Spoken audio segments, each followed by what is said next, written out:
Everyone. My name is Lisa Sonia Taylor. She, her, hers. I am the Assistant Dean for Diversity, Inclusion, and Affinity Relations at the Washington College of Law. And my name is Joni Wiredu, and I am the Senior Director for the Office of Academic Excellence at the American University Washington College of Law. We are so excited to be here with you today for this very interactive experience. This presentation will focus on, and we hope you will obtain, the following learning outcomes. Identifying specific examples of engaging with other units, examine ways academic professionals can incorporate diversity principles into their work, apply strategies for interdepartmental collaboration, as the ones that Lisa and I have with our offices. And then finally, we want to empower each of you with strategies on how to support students and address structural barriers to success and advocate for institutional change. It's a lot, right? A lot. So in our time together, we will offer an equity-minded framework to address student outcomes from a holistic approach, and then to also address systemic and structural barriers that may impact academic achievement. So Lisa and I have a couple of disclaimers we want to put out to all of you, and that is, we are facilitators of this discussion. We do not claim expertise in the area of anti-racism and or equity-mindedness principles, but we are, and we do believe that we are people of action, which is why this wonderful relationship has come together because of the things that we do in our individual offices. So we look forward to discussing plans of action with you today as we proceed throughout today's discussion. So as like many of you, Lisa and I are both committed to support the achievement of all students, recognizing that each student brings a significant amount of skill, talent, and achievement to their learning environment. We believe it is the institution's role to acknowledge where students are in their learning process and then guide them accordingly to achieve their maximum academic potential. So in our group discussion today, we will explore how academic professionals, no matter where you are in your environment, can apply equity-mindedness in your roles and how you can build capacity by teaming up with your school's diversity office to address structural forms of oppression and advocate for meaningful change to the systems that may create inequality in educational outcomes. So the reason why this work is so important to us is because after the start of the pandemic and the racial unrest of 2020, law schools across the country issued solidarity statements committing to anti-racist praxis and changing outcomes for BIPOC students and other diverse students. In fact, the American Association of Law Schools published the Dean's Anti-Racist Clearinghouse, and this recorded 183 statements. This represented roughly 91% of law schools that are accredited by the ABA. And in fact, deans across the country have proposed that anti-racist education be a part of legal training. And this proposal is actually currently in the comments phase. So Joni and I had similar thoughts and concerns. What does it mean to be anti-racist or equity-minded? And how do we make meaning and operationalize this commitment so that we are improving outcomes for all students by focusing on minoritized students? So this quote from Bell Hooks exemplifies our feeling at the time, that there must exist a paradigm, a practical model for social change that includes an understanding of ways to transform consciousness that are linked to efforts to transform structures. So we attempted to build a model out of what we knew instinctively about how to best serve minoritized students and what we were learning about anti-racism and equity-mindedness. We wanted to find a way to be intentional so that our actions are responsive, consistent, and sustainable. So we built an IRAC-like model to help us visualize the process. So in law, issue, rule, application, conclusion, or IRAC, is a framework for presenting a logical analysis of a problem. So here we developed our own IRAC where we work through the issues, think about the rules, and then apply these rules towards a defined conclusion or outcome.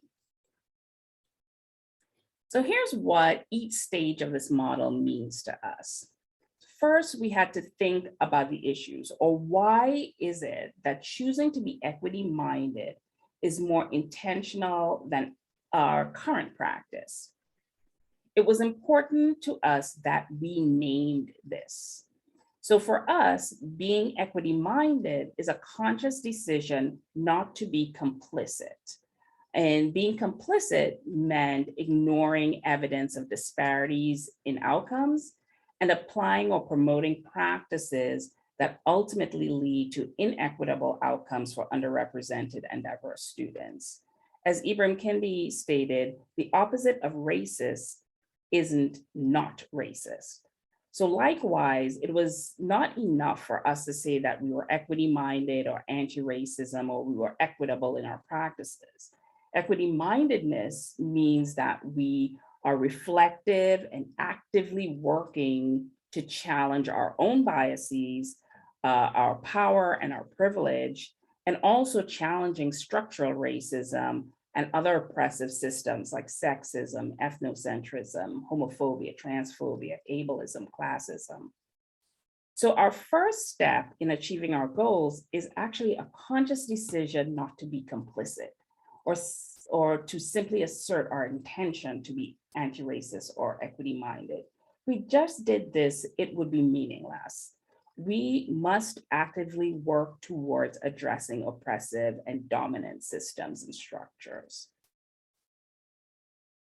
Our second step was to determine the rules of engagement.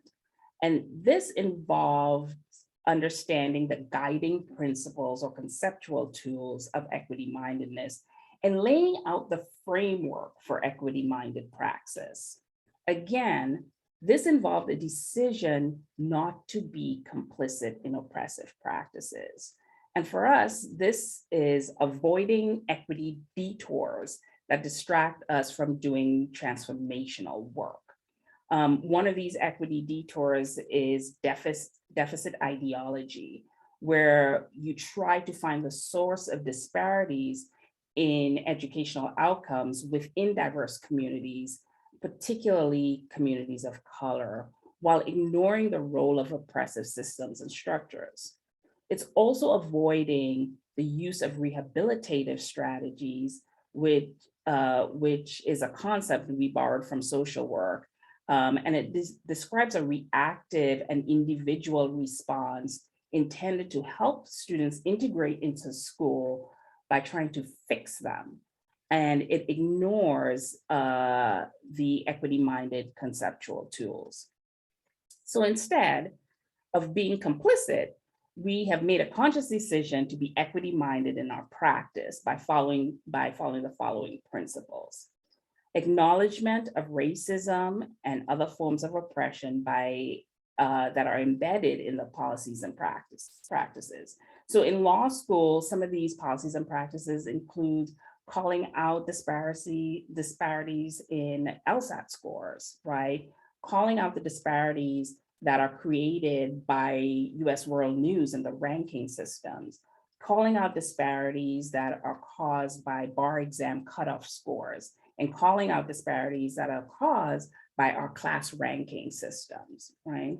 It also involved understanding the difference between equity and equality, in recognizing the unique circumstances and types of racism and discrimination experienced by different groups and allocating resources appropriately. Also understanding intersectionality, right? How multiple forms of identity intersect to shape experiences with oppressive systems. Understanding how to interrupt bias and microaggressions, and understanding how they affect student engagement and outcomes. And finally, centering students by understanding how students from different minoritized populations may be motivated by very different things and therefore engaged differently. Committing to equity-minded practice meant that in our work, we had to commit to being an ally by critically reflecting on our own power and privilege, valuing and respecting the experiences of diverse students and using this as a tool of engagement. So for example, things like grit, cultural competency, teamwork, the ability to work in teams are not only skills that many diverse students come to school with, they are also competencies for successful professional practice, for professional lawyering. So it's essential for us to promote the valuation of these skills in the currencies of our institution. And those currencies are grades, scholarships, academic honors, and things like that. It also means committing to using disaggregated data to identify inequitable outcomes and to question long-standing assumptions about performance and abilities. And finally, it's exercising agency and committing to institution-facing work by addressing structural oppressive practices and policies. So as you can see, Lisa is very versed on the language of DEI. DEI to me is a discipline where understanding specific terminology and principles, it's new, it's language. It's like when we first show up to law school, where we now have to learn new language. And so we're constantly trying to engage in these rules and revisit the rules as we proceed through our daily lives and our interactions with students. So in the application of these rules, we typically see, at least between Lisa and I, we've come up with 3 buckets of practice that are not distinct from each other, but can work together through our practices. And those 3 buckets include student-facing services, collaboration, mobilization, and activism, and then policy change and development. So student services. Typically, and I'm sure in all of our different interactions with our students, we aim to advise students beyond the traditional approach of just examining their grades and creating what we call recovery plans in academic support in particular. We like to take a holistic approach to understand what the student is trying to achieve, and then build a plan to empower them to take ownership of how they can influence their own outcomes. So taking the time to truly listen to their stories and their experiences help to inform our approach on the options and resources available to assist them with meeting their goals. So we've developed a practice in our office where our advising is now informed by equity-minded principles that allow us to be more mindful and prepared to seek additional support that may be influenced by a student's multiple intersectionalities. And by way of an example, 2 things. So first, we invite Lisa periodically to our team meetings so that we can share with her any issues that we may have come across where we believe may require us to be a little more intentional and thoughtful about the resources that we share with students based on their the multiple intersectionalities that they may have. In particular, we had a team member show up, and I think she's here today, where she talked with a student, and the student shared some really interesting information with her beyond the initial, I guess, meeting in terms of wanting to learn more about how to, prepare for class and things of that nature.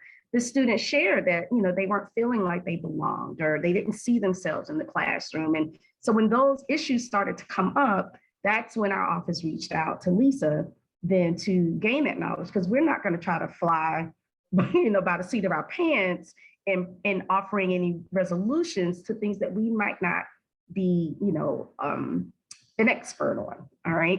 And I know Lisa hates me calling her an expert, but she is. And so that example just shows how we interact with each other in terms of our influence, or Lisa's influence on how we now kind of operationalize our equity-minded principles in the work that we do on the day-to-day. Right. And so this the student facing side actually leads into the collaboration bucket, as Joni just explained, right? So we share stories and feedback so we can understand how the experience of minoritized students affects their classroom engagement and educational outcomes. From that, we can develop culturally relevant programs. So from the examples that Joni gave, I'm working with Joni's members of Joni's staff, as well as our career services and student affairs office on a first generation program, which was a direct result of us sharing information about what we were hearing from first generation students and what they needed. Also, from sharing information a couple years last year, I think we were able to work with the same student that Joni spoke about to create the Women of Color Coalition. So we can develop culturally relevant programs. And from my perspective, the DEI work that I do is informed directly from these student-facing experiences. But beyond the programming, we can also think together strategically about how to recognize and encourage stakeholders to act. And we can find creative ways to get our message out, both internally and externally, and organize for structural change. And the final bucket is policy change and development. And as a DEI professional, I consider policy work as my number one responsibility. So having the ability to collaborate with Joni's office, and quite frankly, all our student-facing offices, allows me the bandwidth to critically examine how policies and processes affect student outcomes, to push for evidence-based programming and projects through data collection and research, and ultimately the creation of just and responsive policy. So as you can see, the benefits of applying this model is that it adds clarity to our individual and collaborative roles. So while we each take responsibility in all the buckets, individually, for example, our office's advising approach is now guided by the equity-minded principles, which allows us to address student issues holistically and unencumbered by deficit ideologies and rehabilitative models. And Lisa's office can then focus on policy change and development in a manner that is student-informed and student-centered. Together, the model adds clarity to our individual and collaborative roles, and it also helps us build capacity to achieve our overarching goals, which is to improve student outcomes for underrepresented and diverse students. So to wrap everything up, we wanted to talk about outcomes, right? This is our conclusion. Diversity, equity, and inclusion, particularly in legal education, has traditionally been very input oriented. We've measured success by how diverse our classes are, how many cultural ceremonies we perform, how many conversations and conventions we host. And these inputs are crucial. They're critical to the success of DEI efforts. However, they must be accompanied by efforts to determine and measure whether we are achieving sustainable change. So having defined and measurable outcomes is an essential part of our model. So we have to ask ourselves in the beginning, what are our goals? What are we trying to achieve? And how are we going to measure them so that we know whether we were successful? So the benefits of using an equity-minded approach is that it provides a formula for a holistic approach to student support with long-term benefits. It aligns our practices with the commitments that we've made to students.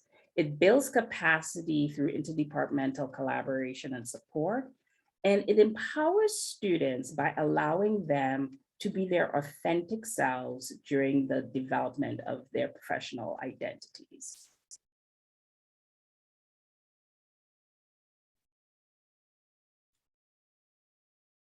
sorry, we've been doing Zoom for how long now?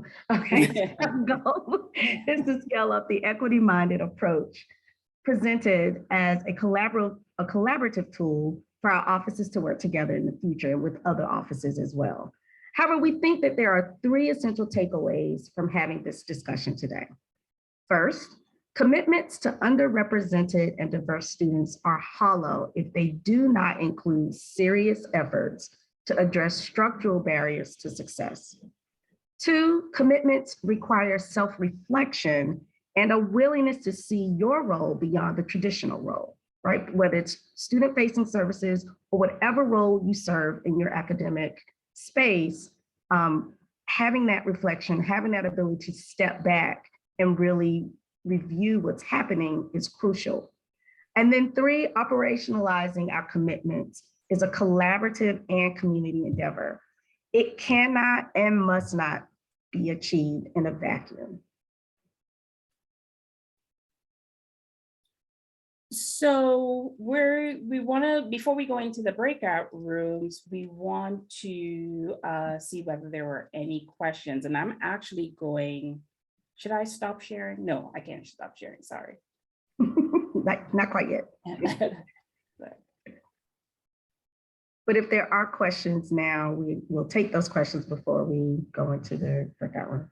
Hi, Jenny. Hi, thank you for the presentation. I have a question about what you see as some of the most major or core outcomes that you measure. I mean, I can think of some obvious ones on student success bar passage. Joni, I know is always on your mind, yeah. Job, attainment. And I'm wondering if you could add to that list a little bit. So I think borrowing from some of the information we received, Jenny, from like LESI reports, a lot of times we find that student sense of belonging, things that are measured in that way, actually, not only have an effect on how students now, exit the legal academy into the professional world, can actually have an impact on their professional performance. And in addition to that, they're now alumni, right? They're now alumni of college. And so how that affects our ability to fundraise and really have students or alums engage with us can also be a factor. Yeah, I want to add to that because I think the way I kind of measure student success is a little less tangible than that. And so it's the reason why when I meet students, I typically ask them, why are you in law school, right? Because particularly diverse students come to law school for very specific reasons sometimes. It's because they've had experiences in their past or they've seen things that they want to address and remedy. And I want to make sure that their experience here is empowering for them and that they come out of law school thinking that they are prepared to take on the world, which is what they want to do. And so it's not just about the grades or getting a job or passing the bar, it's feeling like you have spent the 3 years building to something that you are going to work for the rest of your life. Right. And just to add to that, Jenny, and hearing Lisa talk about that, when we talk about the structural barriers, to me, like the bar exam, it becomes a almost like a, I don't know, it's like a mission, right? To be able to support those students to overcome those barriers and get them prepared so that they can go out and do the things that they have come to law school to do. Thank you both very much. Thank you. Okay, so I know you want to go ahead and do the breakout rooms? Yeah. Okay. It's 3:15. So we're going to do some breakout rooms, and I know Joni shared the case studies yesterday, and we've shared it in the chat as well. These case studies, for some of you, may seem familiar. They are actual stories that we've read about and wanted to incorporate them into our presentation. So what we're going to do is have breakout rooms of no more than 4. We're going to just ask you to discuss the problem and follow the prompts if you'd like. We are going to ask if you're in an odd numbered breakout rooms, if you're in like 1 or 3, to do problem 1. If you're in an even numbered breakout room, to do case study 2. And then spend 10 to 15, most likely 10 minutes reviewing the problem and discussing, and then select someone to come back and we'll have a debrief at the end. And if at all possible, I know being in the main group room, you know, we actually don't care whether or not you're on camera, but in the small groups, if you could have cameras on, I think that would help make the discussion flow a lot better. So thank you. So we can go into the breakout rooms now. Okay.